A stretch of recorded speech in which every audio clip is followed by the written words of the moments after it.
Wakazi wa maeneo ya Shauri Yako, Kifufuti na Magina katika wadi ya Kijabe, eneo bunge la Lari, kaunti ya Kiambu, wamelalamikia hali mbaya ya barabara, wakilaumu viongozi wa ngazi zote kwamba mwatelekeza kwa miaka mingi. Hatua hiyo imewalazimu wakazi kujikarabatia barabara, huku wakitoa wito kwa wapiga kura kukataa siasa za hongo, wakisema siasa hizo ndizo zimechangia mateso yao. Wakazi hao ambao hutegemea ukulima kama chanzo kikuu cha riziki, wanasema barabara hizo ambazo hazipitiki kwa urahisi zimeathiri usafirishaji wa mazao kwenda sokoni, hali inayowalazimu kuyauza kwa bei ya chini na kuendelea kuteseka kiuchumi.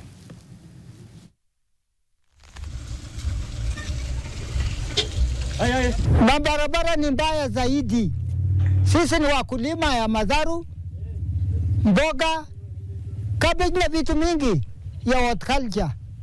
Lakini hakuna mali ya kupitisia. Maana ikinyesha mvua tunapata mateso ya barabara. Barabara zimekuwa mbali, kama hii inaenda mpaka makaburini. Na kumekuwa wakati mwingine tukiwa na msiba inatupa tatizo tukipeleka maiti kaburini.